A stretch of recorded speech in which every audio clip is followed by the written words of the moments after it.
Eu não compreendi o primeiro exemplo.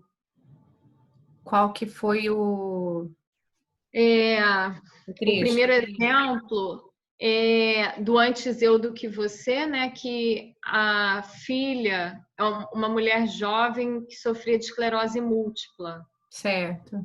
E aí tá ali diante da cama da mãe paralítica. Uhum. Aí aqui, quando fala que uma participante não pôde suportar por mais tempo esse amor que se dispôs a assumir no lugar da mãe. Eu fiquei sem entender se era uma participante de fora vendo o exemplo acontecendo ou era a própria pessoa que então se deu conta da dinâmica que estava fazendo. Sim. Eu entendia como sendo uma pessoa que estava de fora, um outro participante num grupo de constelação, né? Como se estivesse ali assistindo o trabalho. Uhum. Eu entendi E aí, assim. Alguém entendeu diferente?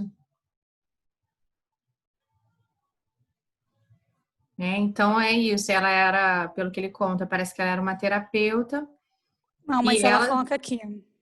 Uma participante, porém, não pôde suportar por mais tempo esse amor que se dispôs a assumir. Uhum. pois é, E aí não fica que para a outra se dispôs a assumir, né? Assim, que a constelada se dispôs a assumir. Quando ela coloca isso, me parece ser que ela se dispôs a assumir. A pessoa, a cliente, né, que estava ali. Uma participante, porém, não pôde suportar por mais tempo esse amor que se dispôs a assumir no lugar da mãe. Então, foi ela que se dispôs a assumir. Só que eu não sei Isso. se isso é uma continuação da primeira ou se, na verdade, isso já é um segundo exemplo. E É, que, ah, e que, na verdade, o primeiro exemplo, a pessoa aceita o seu destino. E no segundo exemplo, quando ela percebe esse amor, ela, na verdade, fala, epa, eu não quero isso. uhum. É.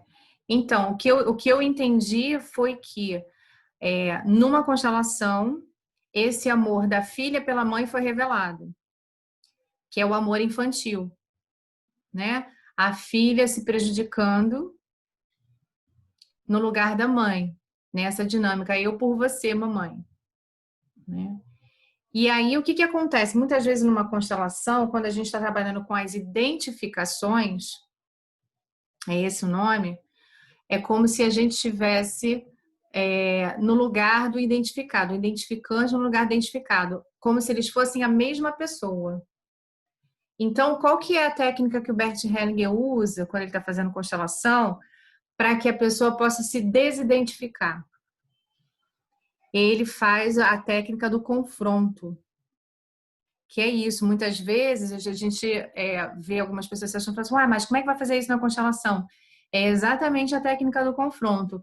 É preciso que a pessoa que está identificada, achando que ela é uma outra pessoa, né, tá assim, que ela se afaste, que ela possa ver que ela não é aquela pessoa. Então, aí as frases de ajuda, elas podem atuar também no sentido até bem forte, que no primeiro momento é isso, é confrontar e falar: eu faço isso por você, mamãe. Eu morro no seu lugar, mamãe. Eu adoeço por você, mamãe. Antes eu do que você, mamãe. Eu até fiquei arrepiada agora, assim, é forte, né? E vai falando isso, ela vai fazendo isso. Ela vai se desidentificando. A Então, gente esse é teve o uma primeiro. constelação dessa, lembra? Oi, Da Alê. púrpura. A gente teve uma constelação dessa, da púrpura, lembra? Verdade, verdade. E aí, os pais, né, tinham duas doenças, né, Alê? A mãe era uma, o pai era outro, né? Exatamente. Então, a pessoa ela vai se desidentificando. Esse é o primeiro estágio. Entenderam esse estágio do confronto? Uhum. O segundo estágio seria o quê? A própria cliente percebendo isso, percebendo essa identificação, né, já separada, ela querer fazer espontaneamente o movimento de deixar esse amor infantil e ir para o amor saudável. né? O amor adulto, o amor criativo, que ela pode dizer para a mãe assim: mãe, eu vou continuar te amando, eu vou continuar sendo sua filha, mas eu não preciso morrer no seu lugar. Ao contrário, né? Eu vou fazer isso agora honrando a vida que você me deu, da melhor forma que eu puder. Esse é um segundo movimento, que a gente tem duas maneiras de fazer uma constelação. Pode ser pelo movimento do espírito, quando esse movimento já vem da alma do próprio cliente, e aí a gente vê o movimento acontecendo sozinho. Como a gente pode também, até com a ajuda de umas técnicas de PNL ou outras coisas qualquer, poder perguntar para o cliente se ele vai aceitando movimentar, se ele vai querendo se afastar, e a gente vai apoiando no decorrer da constelação esse movimento de afastamento, de ir para o amor do espírito, sai do amor infantil, né?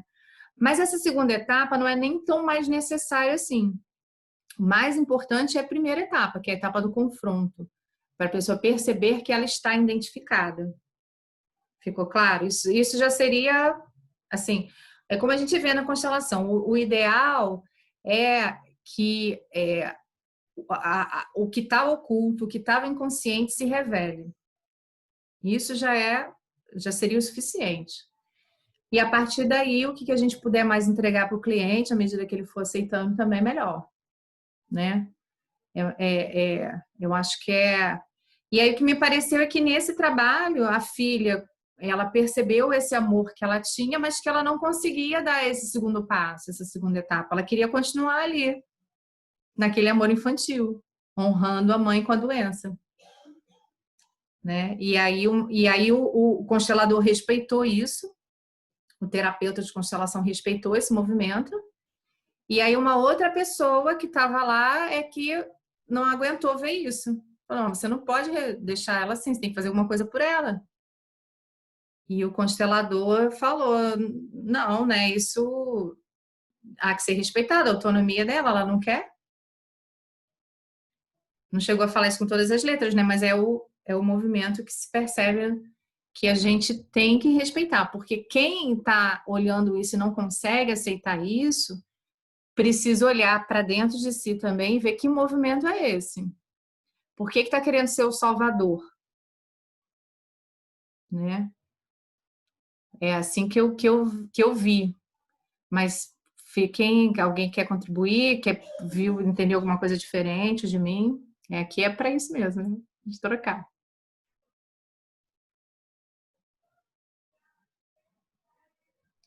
Foi isso mesmo, então? Então vamos seguir. Deixa eu ver se eu consigo fazer uma coisa aqui com vocês, já aproveitando que agora eu tô ficando cada vez mais fera nos bonequinhos. Quem vai estar na aula de amanhã já vai aprender a fazer. Deixa eu ver se eu consigo compartilhar a tela aqui, já para mostrar uma coisa para vocês.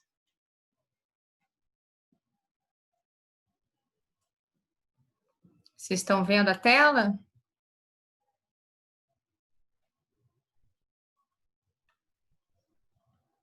Sim, mas está tudo preto. Ele vai estar carregando? Carregando. Apareceu? Não. Não, ainda não? Não. Apareceu. Agora sim, né? Então, o que a gente vê nessa dinâmica, né, que a gente gosta de representar até com vocês na sala? Vamos imaginar aqui a mãe, a filha, vou pegar outra cor aqui, e a avó. 3 gerações, né? Quando a criança ela tá na dinâmica do eu por você, muitas vezes o problema está aqui na geração do meio, né? E aqui, o que acontece? O desejo da mãe, quando a gente vai ver, é muito grande, é o desejo de ir para a morte. Estão vendo? Ela deitadinha ali, né? E o que a criança faz muitas vezes? Porque ela não dá conta, ela ama tanto que ela quer fazer isso no lugar da mãe. Quer morrer no lugar da mãe, né? Então, o que eu gosto de chamar aqui, que eu aprendi também, a gente fala muitas vezes que ela fura o filtro, porque às vezes é um problema que aconteceu lá atrás com a mãe dela também, né? No caso, a avó que não pôde ficar, estava olhando lá para os antepassados dela. A filha também não deu conta disso, e agora vem a neta e quer tomar conta disso. Então, aqui ela se sente até a maior de todas aqui, né? Achando que pode dar conta disso. Ô, Cláudia, mas nesse caso, não necessariamente a mãe, que é a de verde, está Aham, de fato morta. Ela pode estar doente e a sim, filha adoece também para justamente evitar que a mãe morra, assim, né? sim, Inconscientemente é esse movimento. exato. Aí Mas ela quer morrer. Mas muitas vezes a mãe que está sentada do lado da gente, vamos dizer assim, no atendimento, ela diz que não demonstra, mas quando a representante dela entra em campo, vai e deita, deixando claro que a alma dela busca a morte, sim, né? Entendi. E é essa alma que a filha segue. E é essa beleza, né, da constelação, porque a gente vai estar em contato justamente com uma parte que não é consciente da pessoa. Né? Então, o Uhum. representante vai lá e deita, fala, ou então fala tá muito pesado, né? Ou senta no chão, enfim, esses movimentos que indicam que a mãe está buscando alguma coisa para ir para a morte, sim, né? Entenderam isso? Uhum. É legal demonstrar, né? Porque assim fica. E aí, às vezes, o filho ele quer tomar esse lugar, então ele fura o filtro, dá furar o filtro, por quê? Porque a mãe é que devia estar dando conta, por assim dizer, das coisas que estão acontecendo com a avó, com a bisavó, né? Mas a mãe também não consegue.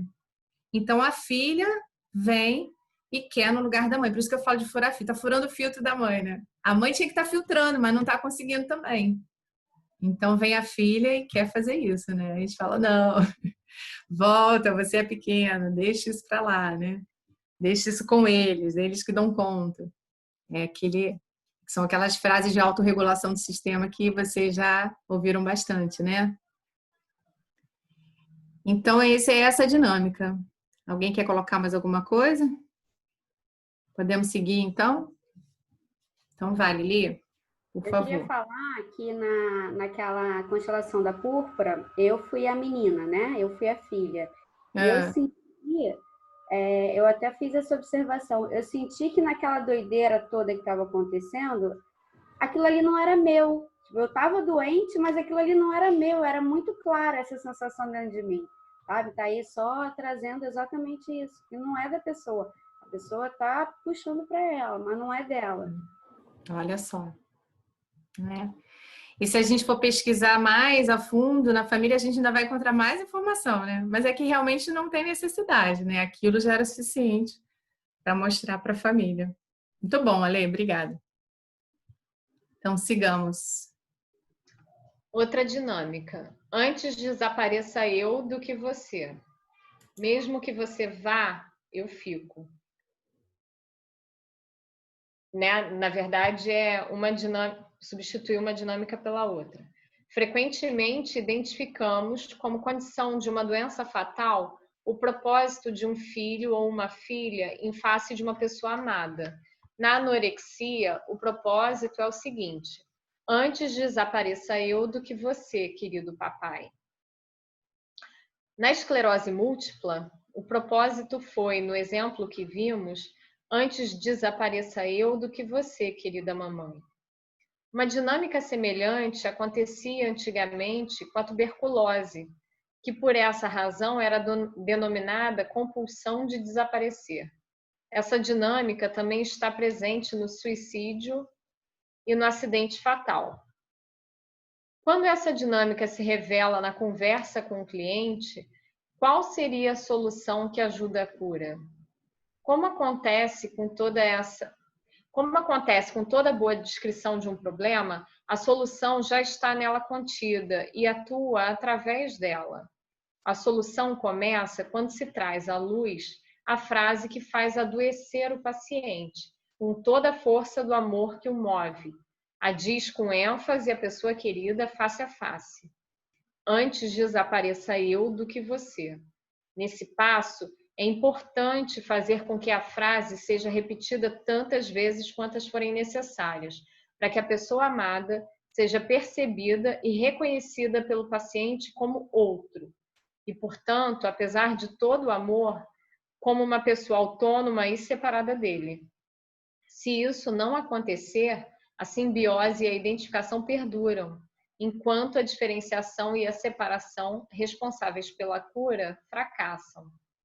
Quando se consegue dizer amorosamente essa frase, ela circunscreve os limites, tanto da pessoa querida quanto de quem a ama, separando o seu destino do destino da pessoa amada.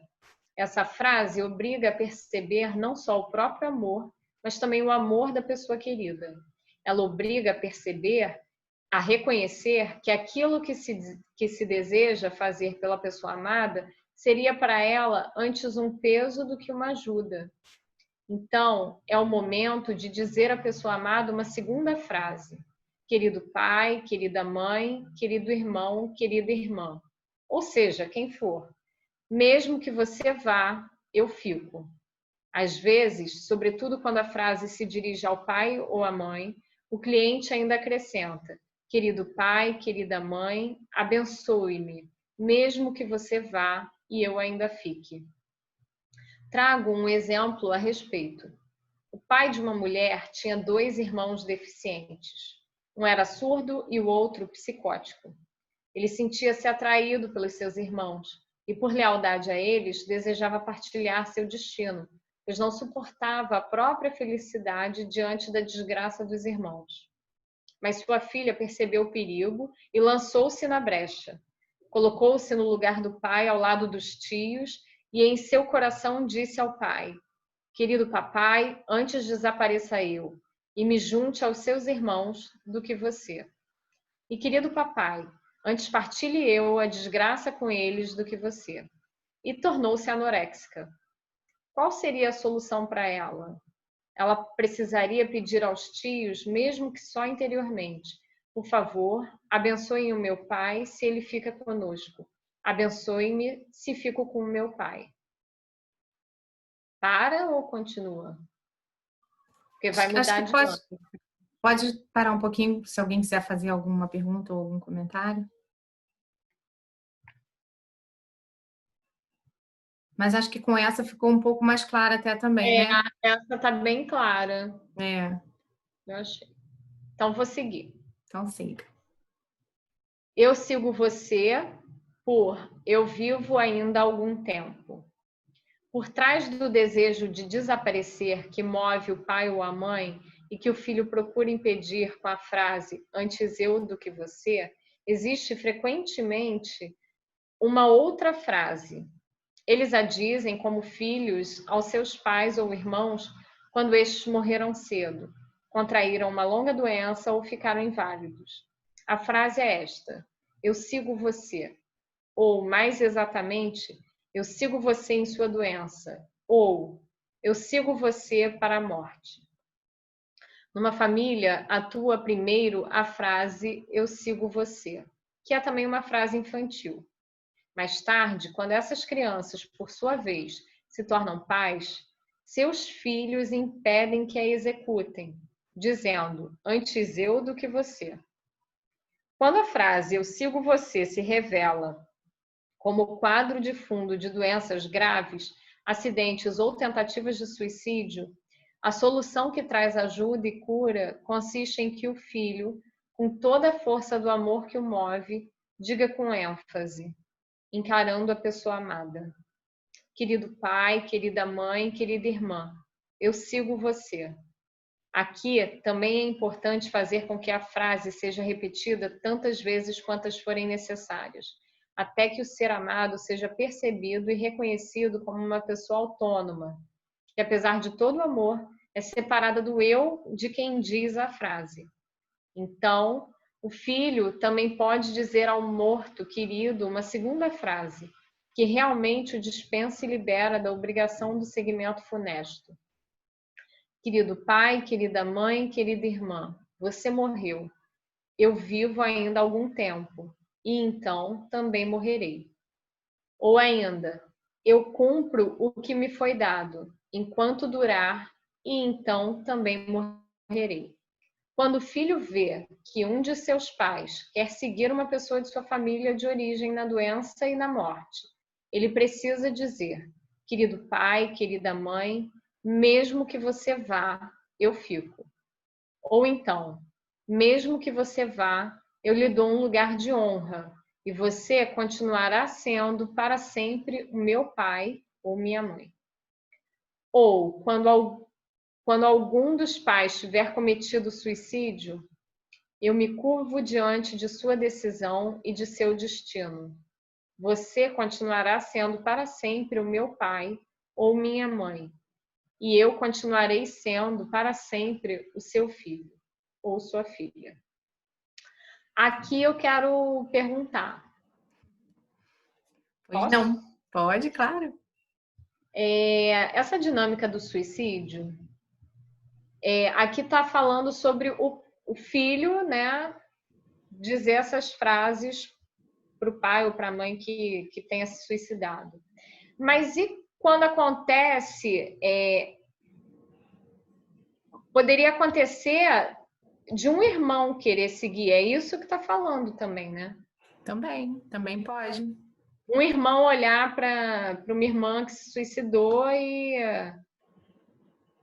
ele também deveria fazer usar a frase eu respeito a sua decisão e honro e sigo com a minha vida, por Exatamente. exemplo. Permaneço aqui ainda por um tempo e então eu morrerei. Exatamente. É isso.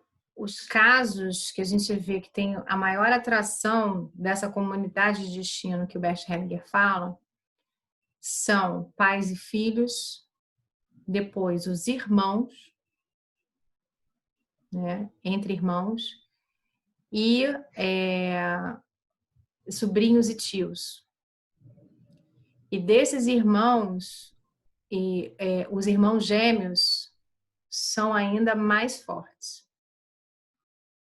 Os irmãos já têm uma força muito grande, os irmãos gêmeos, então, e depois marido e mulher, né, companheiro e companheira. Parceiros, né, de uma forma geral. Essa força atrativa são os casos mais graves, assim. Não que outros não tenham, a gente vê que às vezes se estende para os avós, bisavós, né? Vai até a quinta geração, mais ou menos. Raramente ultrapassa disso, mas já tive a oportunidade de ver casos de sétima geração, oitava até, mas é bem raro, né?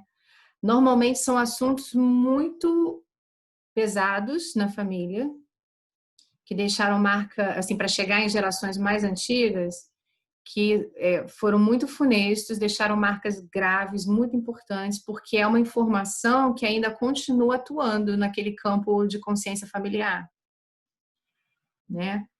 Então, são casos, assim, muito contundentes, né?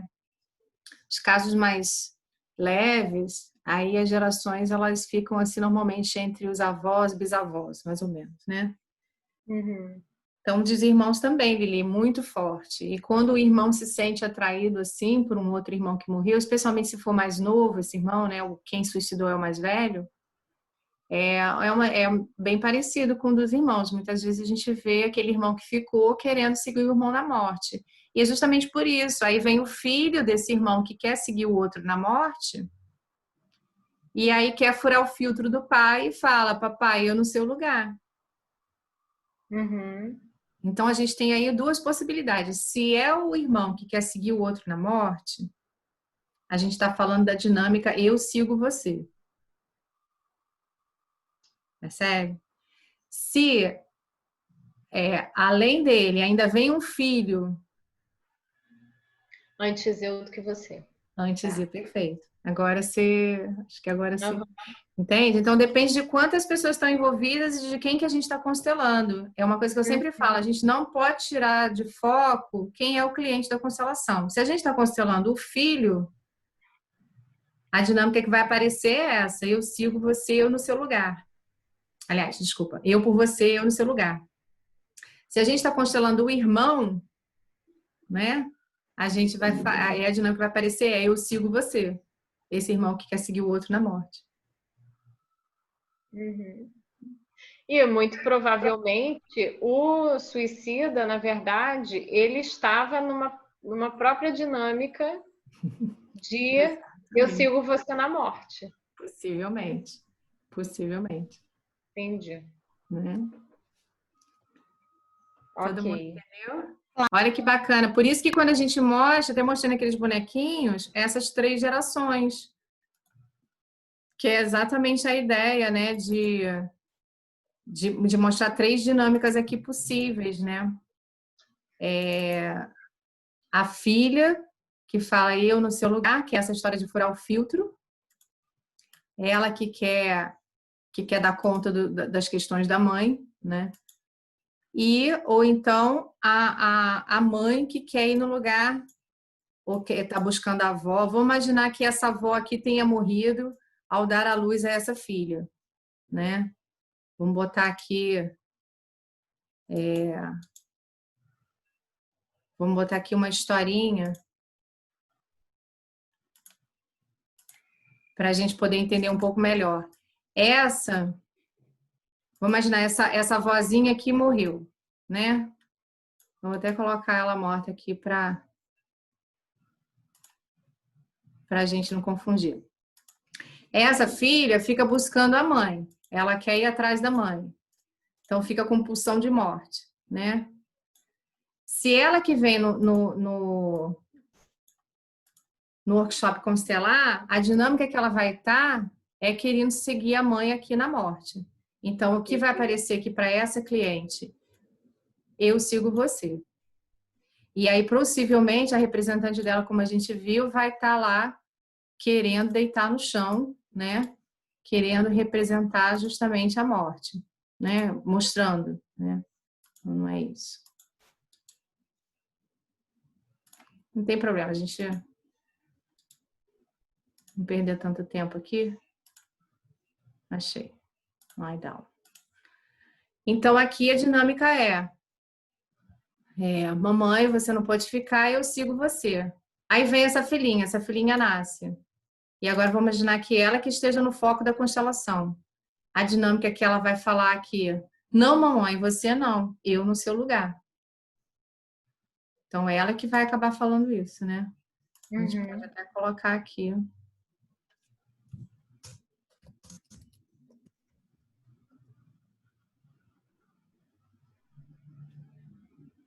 Eu no seu lugar. Então, isso aqui é que mostra essa história de furar filtro. Na verdade, se essa mãe aqui, vamos dizer assim, se tivesse constelado já tivesse entendido essa identificação, essa pulsão de seguir a própria mãe dela na morte, aí talvez essa filhinha já nem tivesse mais que passar por isso. Né? Acho que a ideia maior é essa.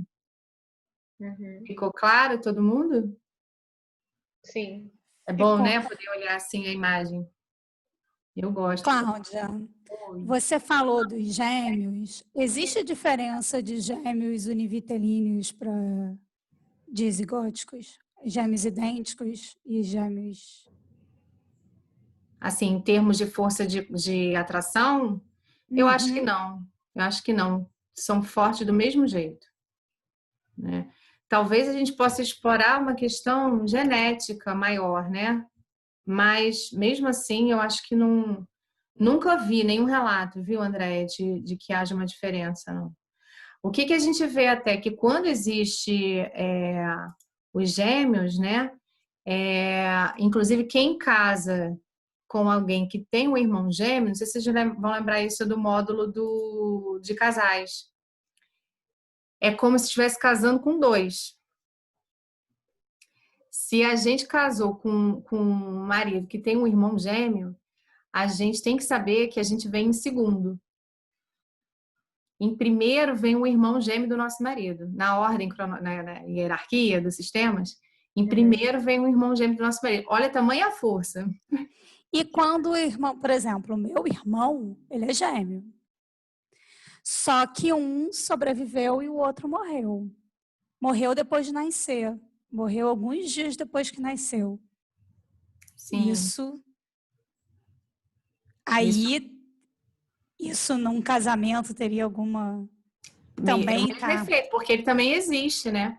E ele também tem um lugar muito importante para o seu irmão, né? E idealmente é bom que ele seja incluído mesmo, porque muitas vezes a gente acaba esquecendo, né? Olha, eu tenho uma amiga Lu, que até fiz uma live com ela essa semana, e ela contou que aos 40 anos de idade, quando ela começou a se tocar, que ela tinha uma irmã gêmea que também morreu cedo, bem cedo, e que, tipo, fazia 40 anos que ela não comemorava o aniversário da irmã. Quando ela fazia aniversário, ela nem lembrava que a irmã dela também estava fazendo aniversário, né?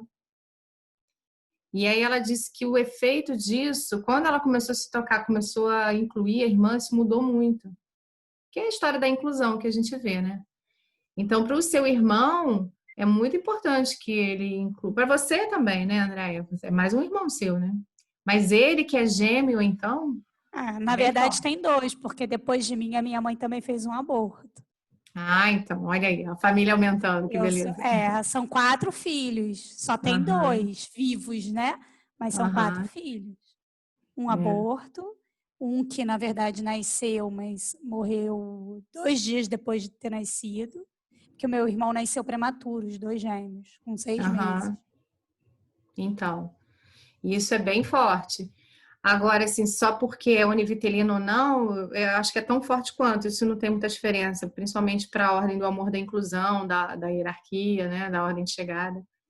Eu tô perguntando porque eles não eram idênticos e Mas aí não se precisa, tem não. alguma Sendo gêmeo já diferença. é suficiente mesmo. É muito forte essa ligação, né?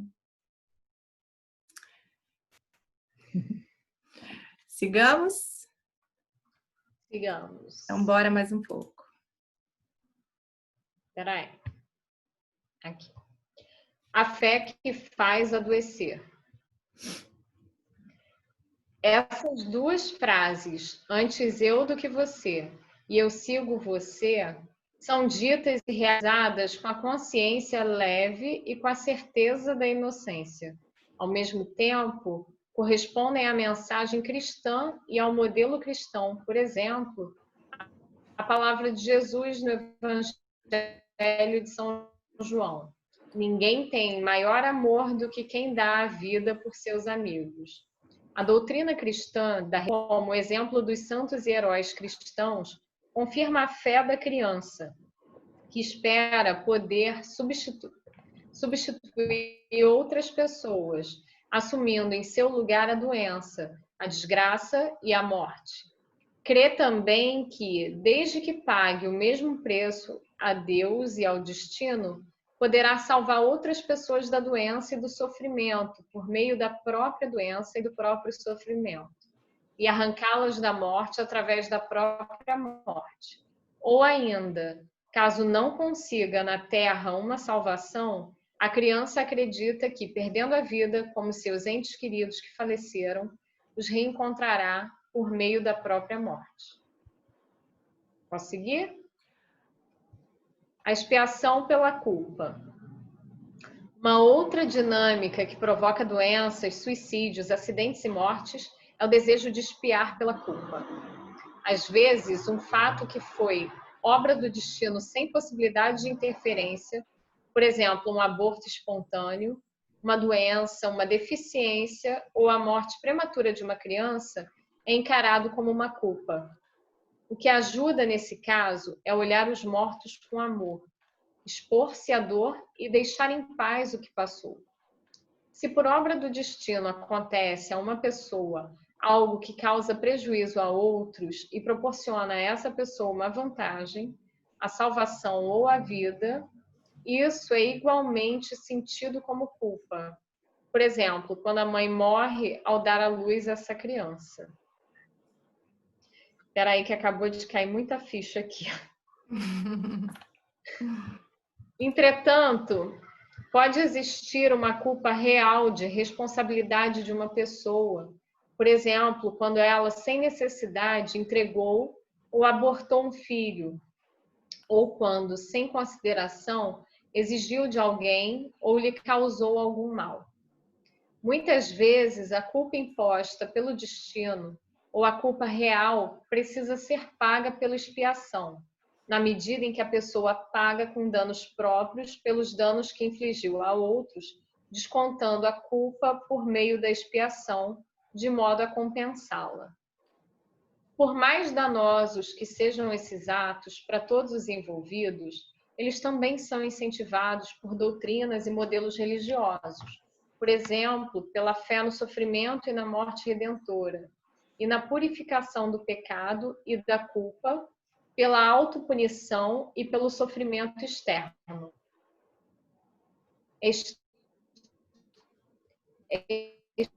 Externo ou extremo? Faz a nossa necessidade de compensar.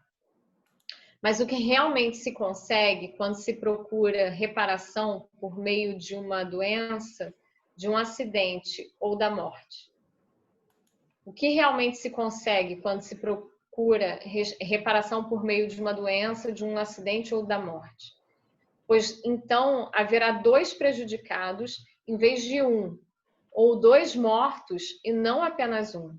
Pior ainda, para as vítimas da culpa, a expiação duplica o dano e a infelicidade, porque a sua desgraça alimenta outra desgraça.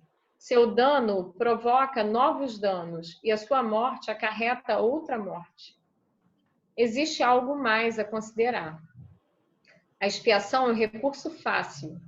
Assim como no pensamento mágico e na ação mágica, a salvação do outro resulta exclusivamente da desgraça própria, de modo que o sofrimento assumido basta para a salvação da outra pessoa. O mesmo acontece com a expiação.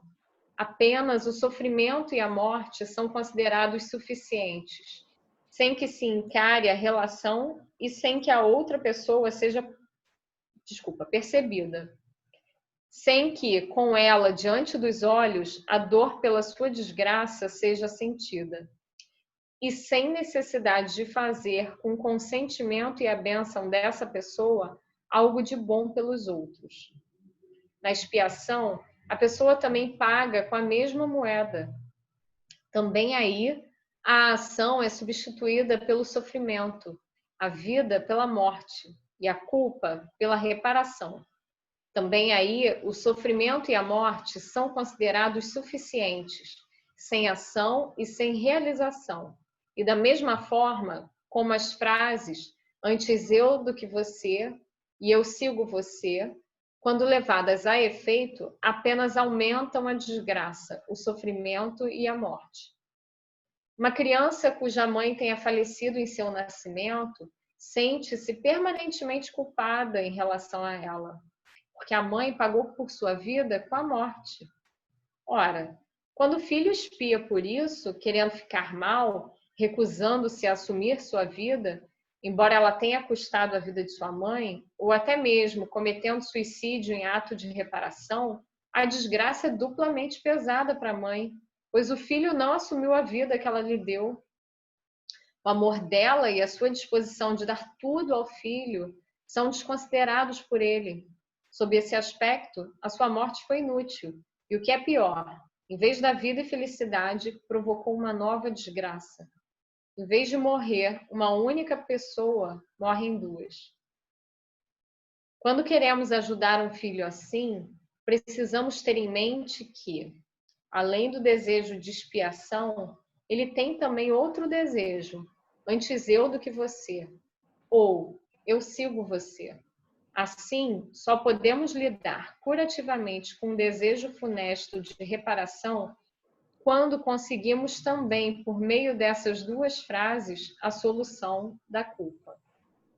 Então, podemos parar mais uma vez, um pouquinho, dar uma pausa para ver. Mexeu um pouco com a gente, né? Esse trecho. A Elília também já sentiu.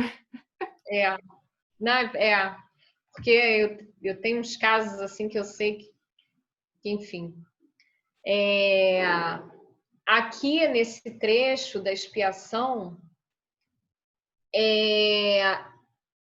na verdade, uma repetição das outras dinâmicas do "eu sigo você" e "antes eu do que você", mas como se a motivação é a culpa que essa pessoa sente por ter recebido uma vantagem, algo que permitiu a vida dela existir. É isso, né? É só um acréscimo aí.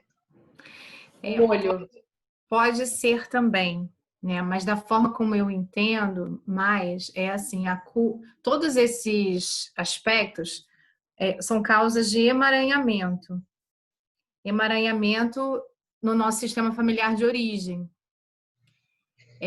Então, a identificação, como a gente viu, se a gente for entender como um termo técnico, né, trazido aí por Bert Hellinger, seria, eu sei que até existe isso usado em outras abordagens, mas aqui para a constelação é como a gente viu, a pessoa querer, como se estivesse se entendendo no lugar de uma outra pessoa, né?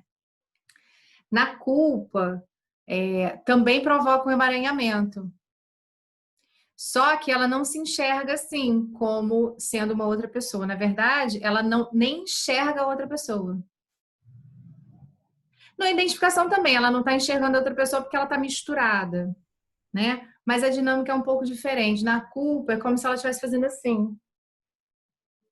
Ou olhando para dentro, né? Ai, meu Deus, eu sou culpada. E fica querendo a expiação, a autoexpiação, né? Sofrer alguma coisa para pagar por essa culpa. Então, o que eu gosto muito de ressaltar sempre é que na culpa, ela é muito ruim, porque justamente quando a gente não olha para o outro, aquele que a gente causou mal ou de quem a gente se beneficiou, a gente não vai conseguir reparar o dano. Não assume a responsabilidade pelo que fez e não consegue reparar o dano. Ainda está nesse movimento de olhar para dentro, de sentir, né? Tá naquele eu sou culpada. Mas cadê essa postura? Tá bom, então vai para ação. Qual é a ação que você pode tomar? É olhar para o outro e falar: eu sinto muito. Fiz besteira, porque essa é a posição do adulto. Eu vou me responsabilizar pelo que eu fiz.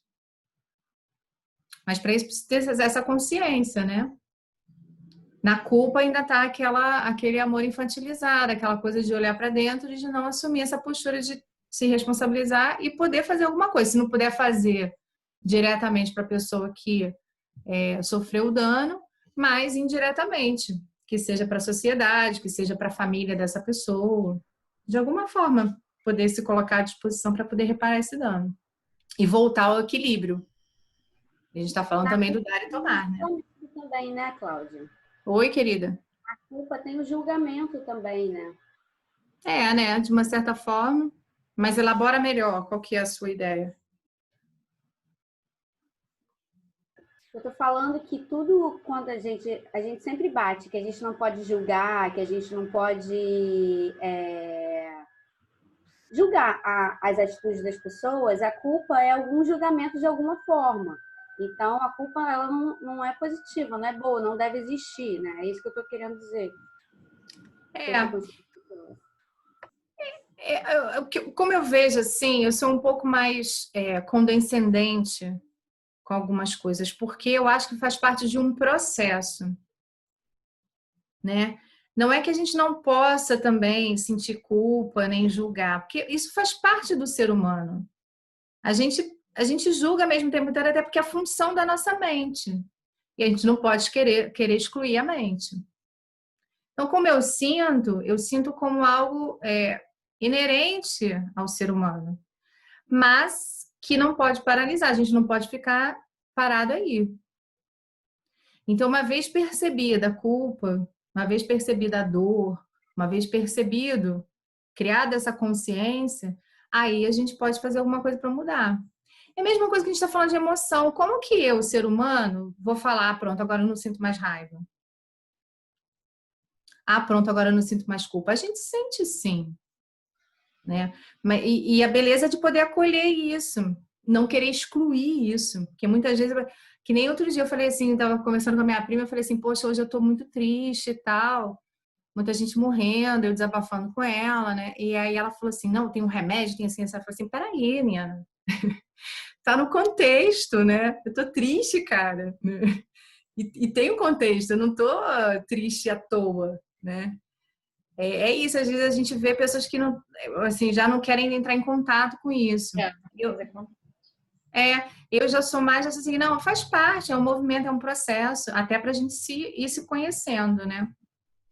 Então, assim, eu acho que tudo bem sentir um pouco de culpa. Só não pode querer, a gente não pode ficar paralisado na vida nessa culpa e ainda por cima querer expiar essa culpa, né? Que aí a gente fica parado na criança, né?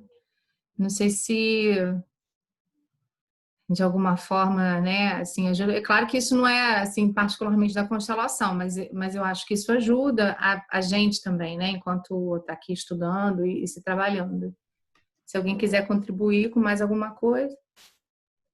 Quer falar, Alane? Então, seria, resumindo, seria sentir a culpa, mas não se identificar. Permitir que ela exista, mas não se identificar. Gostei. Como com qualquer outro sentimento pesado, assim, raiva. É normal a gente sentir, mas também não pode ficar só sentindo ela, né? Exato. Porque muitas vezes a raiva também vai paralisar a gente, né? Gostei disso, porque é isso, somos um poço de emoção, né? Somos poço de sentimentos, então, e a culpa faz parte disso também, né? E eu acho que é esse processo, exatamente, ela vem justamente para a gente poder identificar o que está acontecendo com a gente, né? Aí vem o observador, opa, o que é isso? Eu, então, agora estou sempre ligada ao corpo, tô com essa emoção agora, onde é que está no meu corpo? O que está acontecendo? Né? Alane, quer falar, Alane? Não, é bem interessante, porque assim, nesse trabalho que a gente vem fazendo, nessa caminhada toda, e com esse monte de informação que a gente tem acesso hoje, tudo ao mesmo tempo, às vezes, de repente, a gente abre uma caixinha inesperada, ou algum sentimento volta, alguma emoção volta. E quando a gente faz contato primeiro com aquilo ali, é uma explosão. Quem recebe aquilo ali é a nossa criança. A primeira dor é a da criança. E aí a gente fica realmente sem saber lidar com aquilo ali. E aí sai de todas as formas. Vai ter choro, vai ter julgamento, vai ter birra, vai ficar pesado demais. É tudo aquilo. Só que assim, nesse caminho que a gente está, hoje já tem esse esclarecimento. Que olha só, agora é minha hora de ser criança. Depois, calma aí que daqui a pouquinho eu vou crescer de novo e as coisas vão se acalmando. No final do dia eu já vou conseguir formular melhor, eu vou conseguir sair daquela dor. Porque quando volta o sentimento, né, volta uma imagem na nossa cabeça ou alguma coisa do tipo, volta com a intensidade que foi. E aí aquela dor volta com a mesma intensidade. E aí a gente precisa sentir aquilo de novo, acolher do jeito que é, sem negar e sem julgar e deixar vir mesmo, para poder, como adulto também, acolher e dar um novo significado para aquilo ali. Ver aquilo ali de uma forma mais amorosa e poder perceber o que dá para fazer diferente agora. Exato. Que bom, Lane, você está compartilhando. Eu, nesse período, eu também tenho entrado em contato bastante com a minha criança e eu tenho colocado ela muito no meu colo. Mas muito. Muito legal essa troca de hoje, porque é isso mesmo que você falou. A gente está mais dedicada a esse momento de introspecção também e de arrumar casa, e vem as fotos, aí vem umas coisas, né? E a gente vai, e aí vem aquelas emoções mesmo, né? E é tão bacana, aí assim, vem de tudo. Eu já coloquei bonequinhos para minha criança e fiquei tendo um diálogo com ela, assim, aqui, assim, uns 20 minutos. E assim, me diz, o que está acontecendo com você, né? E foi muito legal, tem sido muito legal, né? Então é isso, a gente pode sugerir que vocês também façam isso. Eu estou batendo muito nessa tecla, hoje em dia eu estou percebendo que isso está sendo mais importante, falar que eu sei, né? Eu sou super carinhosa, eu estou sempre falando isso, né? Vamos olhar para a gente com compaixão, com autocompaixão, com condescendência, que a gente está no movimento de crescimento e crescer dói. Crescer dói, machuca, né? E faz parte. Mas é assim mesmo, a gente vai se apoiando e vai junto. Mas aí o que eu vejo também? Que como a gente está aprendendo um novo tipo de pensar, que é o pensamento sistêmico, muitas vezes a gente ainda vê as coisas, analisa e está no mundo, né? Ainda com um pensamento mecanicista. Então, quando a gente está estudando aqui, está falando das emoções, como que a gente pode falar de querer excluir qualquer emoção? Não podemos. Então, o movimento é de inclusão. A gente já sabe disso. Quanto mais a gente tenta excluir, quanto mais a gente tenta colocar para debaixo do tapete, mais isso cresce. Então, o movimento é da inclusão. A gente está aprendendo a ordem do amor da inclusão, não é à toa, né? Então, acolher isso é muito importante. E ele vai perdendo a força, gente. Confia no que eu tô falando. Ou melhor, não acreditem em mim, experimentem, né? De botar um bonequinho lá para a culpa. Dá nome para ele, conversa com ele ou com ela, né? E aí você vai vendo que aquilo vai diminuindo, vai perdendo a importância. Daqui a pouco vocês estão dando risada e aí você já consegue estar no seu adulto para sair daquele, fazer um movimento, né? Constelação, né? A gente não pode se inscreve na academia, paga e não vai achando que vai emagrecer. Não vai emagrecer, né? Vai fazer constelação, vai ficar esperando milagre? Também não. A gente tem que ir para ação também, né? Então, sugestão de hoje, fica a dica, hashtag fica a dica, né? Vamos acolher as nossas crianças, que é um momento muito bom para isso. Legal, valeu, Laine. Isso que a Laine falou me fez pensar o seguinte: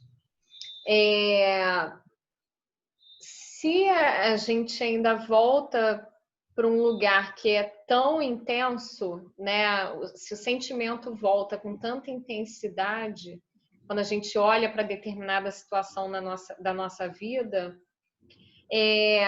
a impressão que eu tenho é que, na verdade, eu ainda não dei completamente um lugar para essa situação dentro do meu coração, né? Uhum. Porque quando eu der realmente esse lugar, eu vou conseguir olhar para essa situação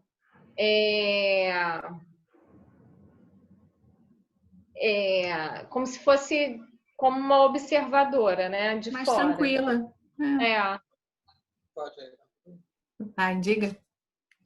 É Fala, como Laine. se assim, é como quando volta, né? É aquela coisa do hoje, do tempo, do aqui e agora. Hoje eu posso olhar para isso com amor. Hoje eu posso dar a atenção que isso merece. Hoje eu posso dar um olhar adulto e fazer algo diferente. Acho que é uma oportunidade de transformação através do olhar amoroso e profundo. Mas a intensidade da emoção acho que é uma boa dica, né? Porque realmente está mexendo ainda muito forte, a emoção muito forte, é porque ali ainda tem. A emoção é uma boa leitura, né? E é o que a gente trabalha, é o nosso campo de constelação, né? Eu posso dividir uma coisa? Acho que eu vou demorar um pouquinho para falar, uns 5 minutinhos, mas... Pode. É uma coisa particular, Alê? Você prefere que eu desligue que a gente está gravando? eu acho que eu prefiro. Tá, então eu vou desligar. Então, gente, vou só dar um tchau aqui, né? Então a gente continua no próximo, daqui a 15 dias, né? A leitura dessa apostila 3, até para eu saber, porque da outra vez eu fiquei perdida. A gente parou. A compensação. Tá ótimo, então. Então eu vou desligar. Aqui só para parar de gravar.